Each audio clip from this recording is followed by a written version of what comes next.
өглөө хөдөс дайлан бөмсдөг. Үр хүүхдээ нэхийд өлгийддэг. Номон торгоор баримтаглаж бурхан дээрэн залдаг. Монгол түмний заншил аваа гайхамшиг.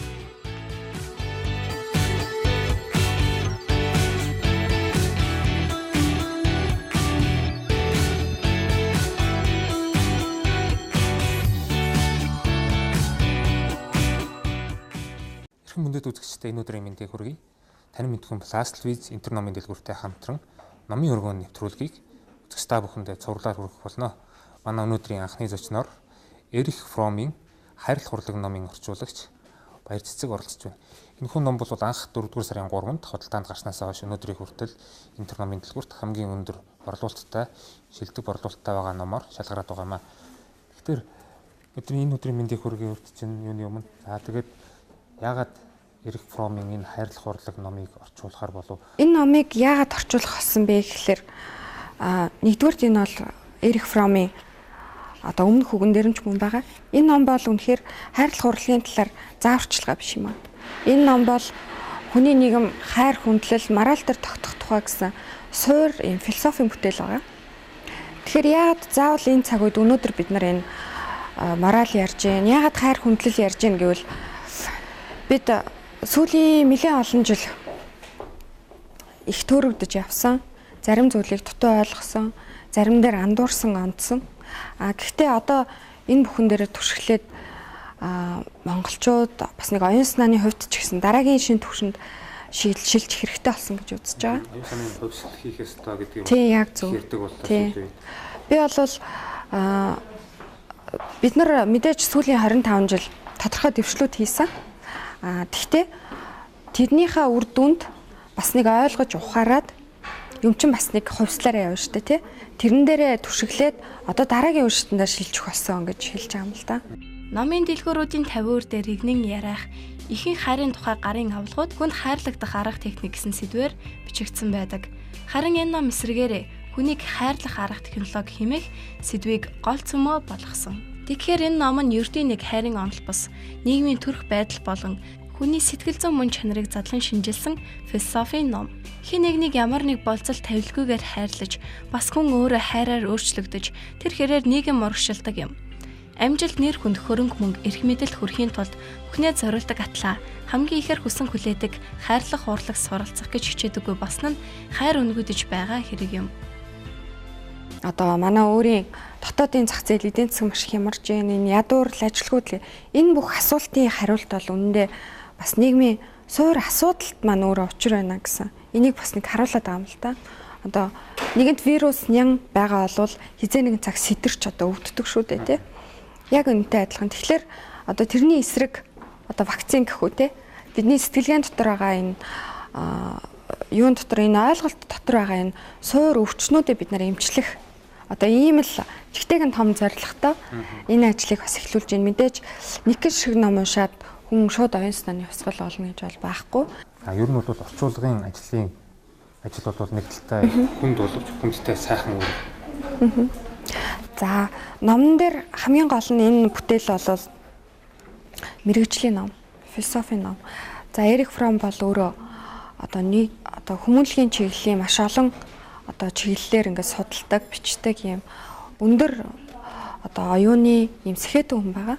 За нийгмийн социолог, психоаналитик, философи гэд маш олон чиглэлээр бол өөрөө мэргэжсэн. Тэгэхээр ийм их өндөр түвшний онлын номыг бол мэдээж мэргэжлийн хүн орчуулах хэрэгтэй. За энэ утгаараа бол философч доктор Молор Эрдэнэ биднэрт орчуулгын зөвлөхөөр ажилласан. Номыг орчуулах гээд сүүлийн үед оршуулдаг болсон байна гэж одоо Молор доктор бас их шүүмжилдэг. Энэ одоо яг ямар санаа агуулж байна гэвэл нэгдүгürt мэрэгжлийн ухтгуунууд байгаа. Мэрэгжлийн ухтгууныг тухайн мэрэгжлийн хүн л орчуулахгүй бол одоо жирийн нэгэн одоо англи ч юм уу герман хэлтэй хүн орчуулах юм бол өөрийнхөө ойлгоснороо тайлбараад юм хар ярианы үгээр орчуулчихдаг л да. Ингэснээрээ тухайн мэрэгжлийн ухтгууны цаана байгаа одоо онол тэр том томьёолол жинхэнэ одоо утга нь бол алдагддаг, бүрэн алдагддаг. Ингэснээр өөрийнхөө тайлбарлаад хар үгээр орчуулчихдаг учраас хоёрт Монгол хүнд ойлгомжтой болох гэж найруулах гад хэд ийм өөрийнхөө бичлэгийн хэлбэр рүү оруулаад ингээд уянгалаа авчдаг. Тэгэхээр одоо жишээлбэл Эрих Фромын ном бол мэрэгжлийн ном учраас нэг ч илүү үггүй, нэг ч сул үггүй, уянгалах шаардлагагүй, айгүй цэвэр юм логикийн юм хатуу хэллэгтэй ном л доо. Тэгэхээр энэ номон дээр бид нар яг энэ зарчмыг бас барьж ажилласан. За үүн дээр мэдээж Морлын Эрдэнэ доктор чухал үүрэг гүйцэтгэв.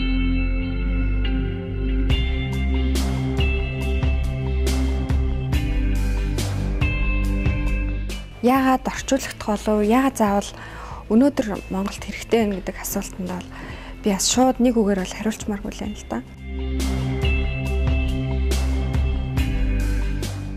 Номыг орчуулах гээд сүүлийн үед оршуулдаг болсон байна гэж одоо Морлын доктор бас их шүүмжилдэг.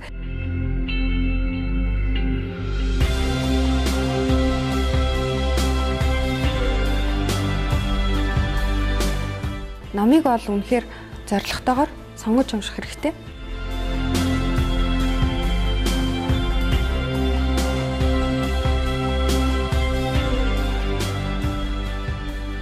Тэгэхээр ер нь сүүлийн үед залуучууд маань бол ном унших гэдэг юм бол байхгүй болчихжээ баг.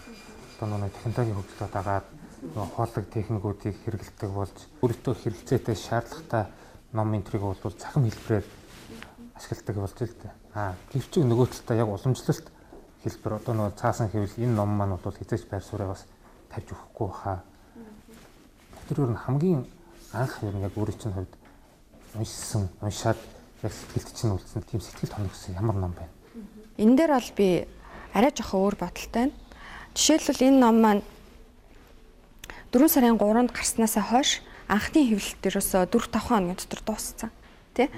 Тэгэхээр хэдэн жилийн өмнө Баабурга нэг бичсэн байсан л да. Монголд бестселлер ном бол ер нь өсрэл 500% зарагддаг гэд. Тэгээд бид нар бас болгоомжлоод 500% эхлээд хэвлсэн. За 500% ном бол ерөөсөө хэдхэн хоногийн дотор зарагдаад дууссан. Тэгэхээр би залуучуудыг ном уншихгүй байх гэж бол хэлэхгүй. Хэлж үнэхээр чадахгүй. Яагаад бол энэ бол факт шүү дээ. Номыг бол хэдхэн хоногийн дотор авч гин, хэдэн зуугаар мянгаар нь авч гин. Тэгэхээр ном бол уншиж гин, уншиж эхэлдэг байна. За нөгөө талаас ном унших нэг хэрэг. Уншсан номоо үнэхээр ойлгож яг өөртөө шингээж авах нэг хэрэг. За тэрийг хэрэгжүүлнэ гэхэд бүр дахиад нэг өөр юм болчихдаг тий. Тэгэхээр Эрих Фромыг ойлгохын тулд бол бас философийн тодорхой боловсролтой байж ич яг тэр цаад гүн гүнзгий санааг нь ойлгох тийм. Тэгэхээр мэдээж уншигчдыгаа асар их философийн боловсролтой гэж шаардж байгаа юм биш. Энэ номыг уншаад өөрийнхөө амьдрал дээр буулгаж бодоод тэгээд энэ номны талаар нийгэмд маш хилцүүлэх өрнөх хэрэгтэй л дээ. Тэгжээч бид нар яг энэ дотор байгаа тэр философийн ойлголтууд хайр гэж юу юм, хүндлэл гэж юу, мораль гэж юу юм. Яа заавал нэг мораль дээр тогтох хэрэгтэй. Энэ бүгдэн дээрээ одоо нэгдмэл ойлголтоо болж иж бид нар хоорондоо илүү сайн ойлголцох юм байна. За тэгээд бас яг жинхэнэ асуулт бол ямар ном нөлөөлсөн бэ гэдгсэн шүү дээ. Монте Кристо гүн бол бас их нөлөөлсөн. Тэрэн дотор нэг санаа надад бас гайхалтай санагдчихсэн. Яагаад бол 19 залуу 14 жил шоронд зовдөг те. Тэгтээ тэгж заваагүй бол тэр хүний амьдрал бол жирийн нэг усан онгоцны ахмадаар дуусах байсан. Гэтэл хүний амьдрал тохиолж байгаа гай зовлон болвол заавал муу байх албагүй харин хүнийг өстө болт хэрхэн хатаагддгийг гэдэг шиг тий. Тэрийг хүн өөрөө зүгээр бас тодорхой хэмжээний аз тохиолдох юм бол яг үнэ. Тэндээс бас тий яг үнэ. Тэн дээр маш их суралцаж дараагийн амьдралын дараагийн алхамдаа баг гişүүр олгож ашиглаж болохоор байгаа байхгүй. Тэр санаа бол намайг бас хэрүүлсэн. Тэгээд юм болгонд амархан сэтгэлээр бол ундгүй маань бас Монте Кристо гүнг их уншдаг байсан. Байнга л уншдаг байсан. Тэгээд тэр бас нөлөөлсөн болов уу гэж боддتي. Үр дүнтэй унших аргыг хүн яаж сурах вэ? Магадгүй зүгээр таарлцсан ном болгоныг уншаад байх юм бол өстой хогийн тантас гэх юм болох байх л та. Хайрлах урлаг ном анх хэвлэгдсэн 1950-аад он бол дэлхийн 2 дугаар дайны дараа улс орнуудын эдийн засаг сэргэж байх үед Америкийн нэгдсэн улс Европод хүн амын тодорхой хувь нь материалын сонирхолд хит автан эгоист үзэлтэнгүүд нийгэмд голлох байр суурь эзэж байсан гэдэг. Харамсалтай нь өнөөдөр Монголд ямар ч онол бодлого алсын хараагүйгээр капитализмыг хэлбэртэн хуулсан нь 1950-аад оны Америкийн нийгмээс дутгааргүй үйл явдал өрнөж үндсэн хуулиараа туугдсан хүмүүнлэг иргэний нийгэм маань эдийн засаг төвтэй нийгэм очоод мөнгөтэй хүчтэй хэсэг нийгмийн баялагийг хэсэг бүлгээрээ захиран зарцуулж байгаа шудраг бус үйлдэлүүд байгаа нь 1950-аад оны Америк, Европын нийгмийн тусгал болоод байна гэдгийг энэхүү номыг уншсанаар та бүхэн ойлгох болно. одоо ингээл бид нар бас харж байна энэ номын дэлгүүр дотор хэдэн зуун мянган ном байна тий. Энийг одоо эхнээс нь аваад уншина гэвэл одоо утгагүй тий мэдээж утгагүй. Тэгэхээр мэдээж хүн болгонд өөрийн амьдралын зорилго байгаа. Тэгээд дуртай юмнууд байгаа.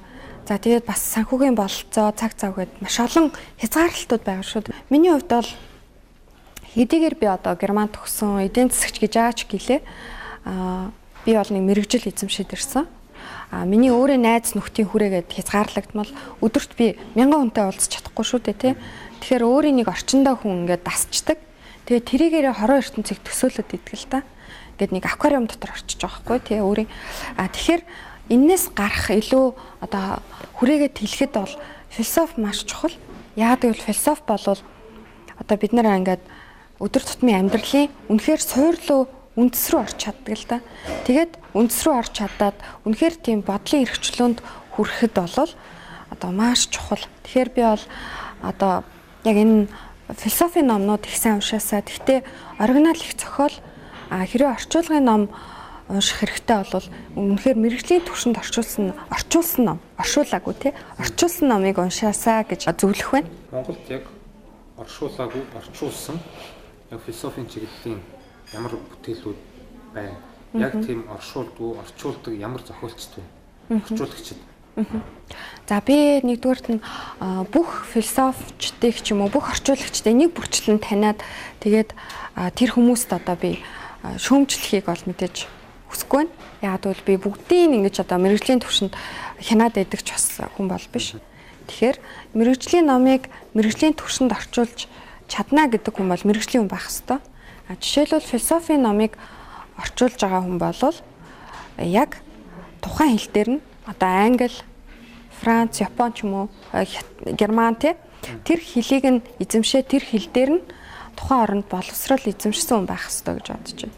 Яг философийн боловсрал эзэмшсэн болж игэл бакалавр магистраас дээшээ тий. Тэгэхээр яг миний хувийн туршлагаас бол Моller Эрдэнэ доктор яг Германд философийн доктор. За Европтой топт тэргүүний одоо 3-4-т ордог ийм их сургуульд докторийн зэрэг хамгаалсан учраас би бол тэр хүний мэрэгжлийн одоо чадварт бас ихтгэл үзүүлж байна. Хайрлах урлаг анх 56 онд хэвлэгдснээс хойш одоо өнөөдрийг хүртэл дэлхийн 40 оронд орчуулагдсан байна.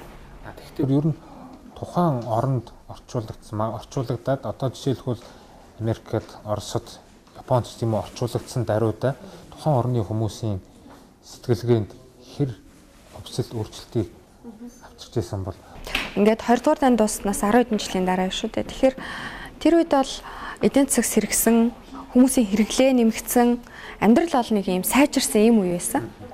За яг энэ үед бол хүмүүс маш хэрэглээнд анхаарч эхэлсэн тий. Одоо материалыг зүйлс хуримтлуулах, одоо шопинг хийх, эмэгтэйчүүд бол гутал хувцас, эрчүүд нь машин морь одоо юу гэдгийг хөөрөг одоо юу гэдэг монголоор бол тий. Ингээд материалын талтай их анхаарч тэндээс аз жаргалыг хайдаг болсон. За мэдээж Эрих Фромын хувьд, философч хүний хувьд, нийгмийн социологч, сэтгэл зүйч хүний хувьд бол тэрийг бол яг мэрэгжлийн шүүмжтэй нүдээр хараад тухайн нийгмээ одоо хэрэглээний капитализмыг бол шүүмжилж бичсэн маа. Хүмүүс минь одоо ингэж хэрэглээнд эд зүйлс, материалын зүйлс хит анхаарад яг өөрийнхөө мөн чанар, хүн байхын утга учраа бас алдаад байна шүү дээ гэсэн. Яг энийг одоо мэрэгжлийн хүний хувьд гаргалгааг нь маш сайн гаргаж ирсэн байгаа.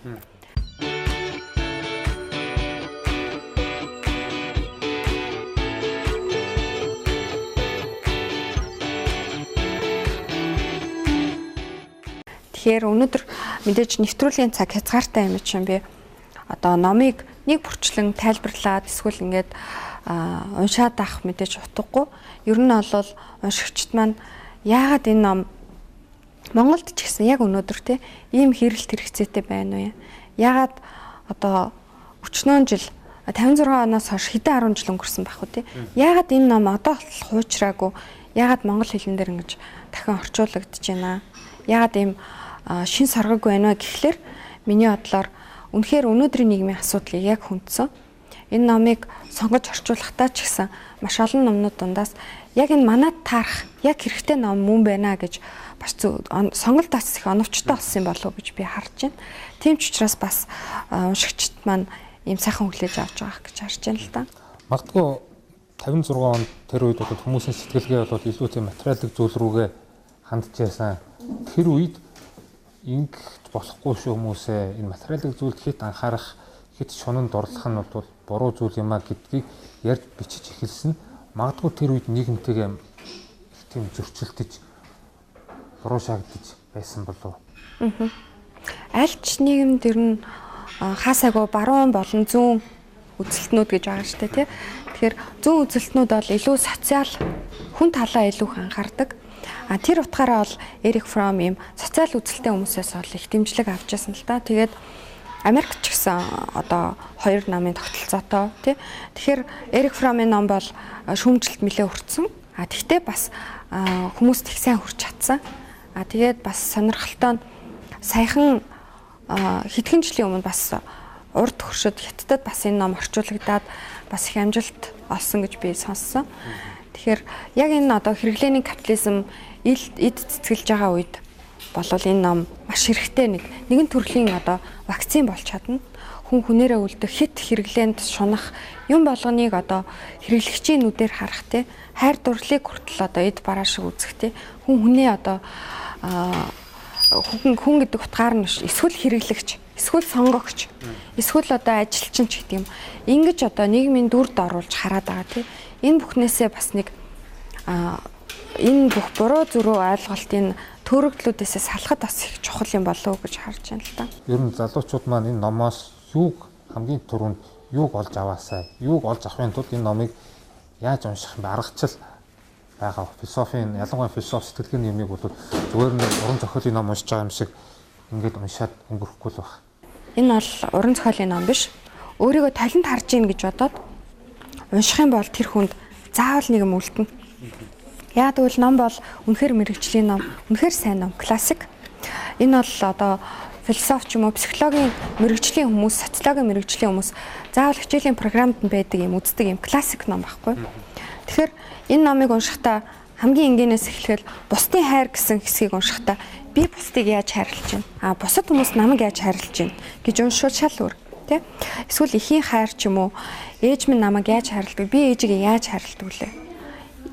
Аавын хайр гэхэд би аавтайгаа ямар харьцаатай байлаа? Тэгэл ингэж унших юм бол хүн огт өөрөөр тусна л та. Энэ бол ерөөсөө ингээд өөрийгөө талент харж ийн гэж бодоод уншвал илүү одоо өгөөжтэй ах гэж би зөвлөх байна. Жишээлбэл номон дээр бас яг психологийн талаас нь тайлбарсан маа л да. Хүүхэд одоо эхийнхээ мөмнөөс гараад эхээсээ хамааралгүй болоод өөрөө бие дааж явж сураад за хөлд ороод ингийн цагт эцэг хүн хүүхдээ хөтлөөд амьдралд хөтлөж оруулах хэрэгтэй. Одоо морь унахыг заадаг ч юм уу тий хамт тоглох, хорвоо ертөнцтэй танилцуулах, ингэж хөтлөж амьдралд оруулдаг хүн нь байд юм байна л та. Тэгэхээр энэ номыг одоо ингээд намаа яриад эхлэхээс өмнө одоо ерөнхийдөө ингээд бадчил жоохон амсуулах байдлаар л яриул сонирхолтой ах гэж бод. Гэх мэтчлэн яг ингээд өөр дээрээ буулгаж уншвал их үр дүнтэй дээ.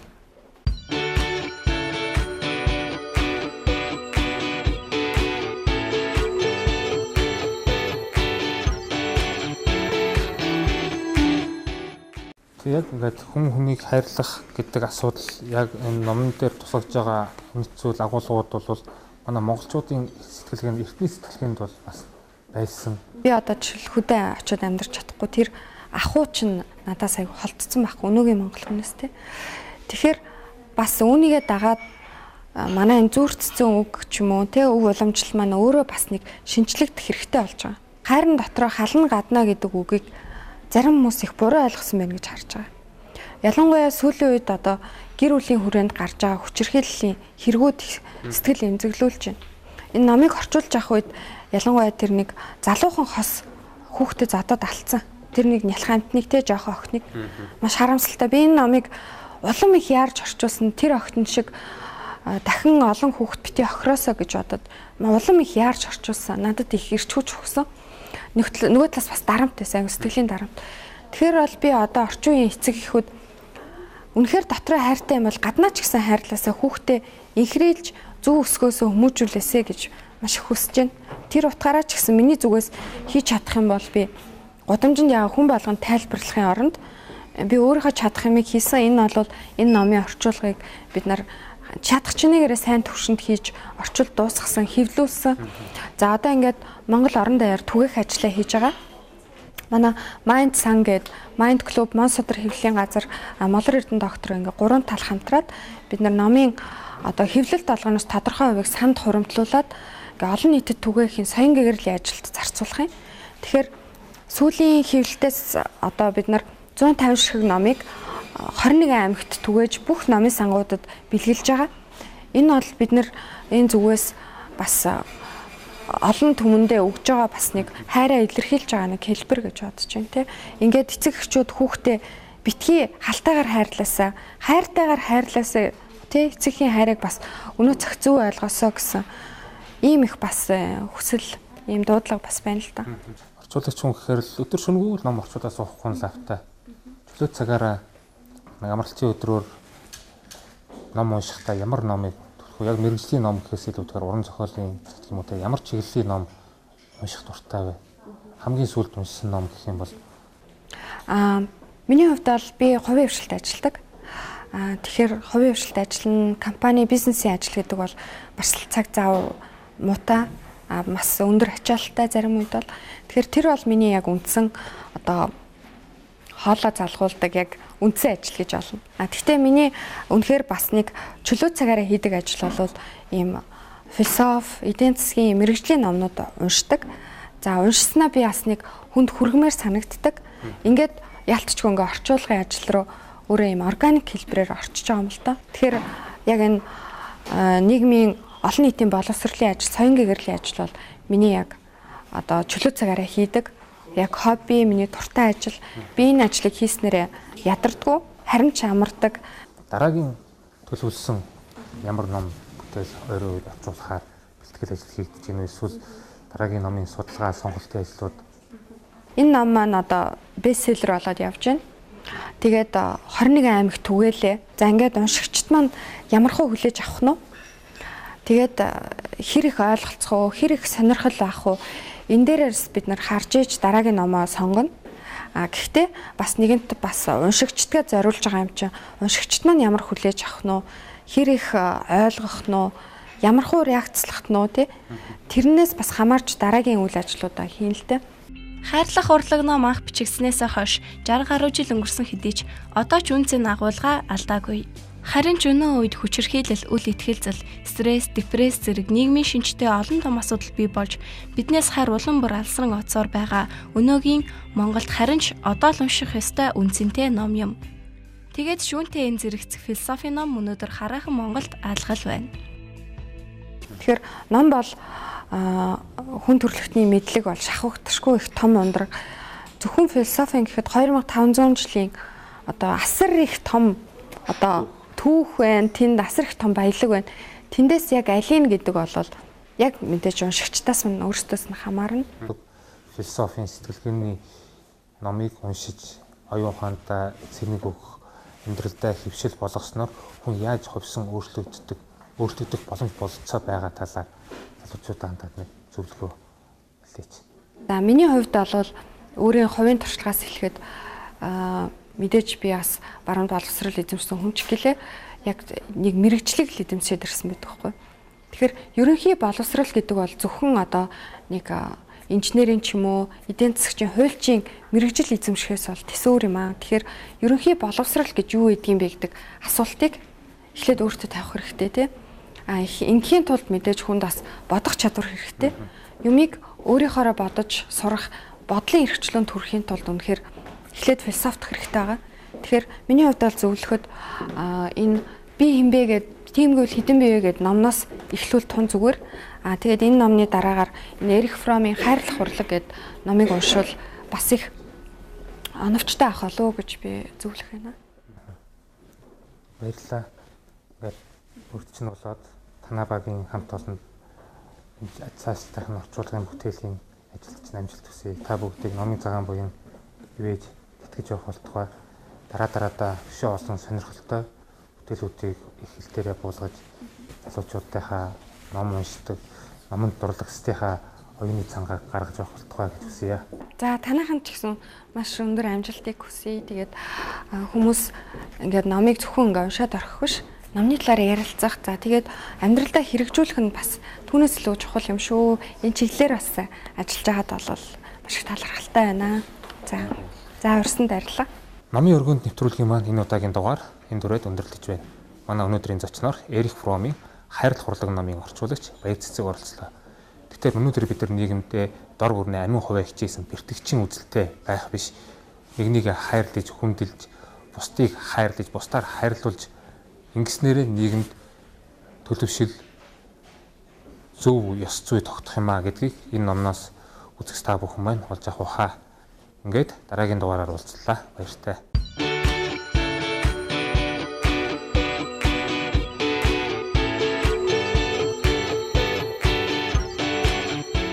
Өөрсдөө хөдөс, дайлан бөмсдөг, үр хүүхдээ нэхийд өлгийддэг, номон торгоор баримтаглаж, бурхан дээрэн зардаг Монгол түмний заншил агва гайхамшиг.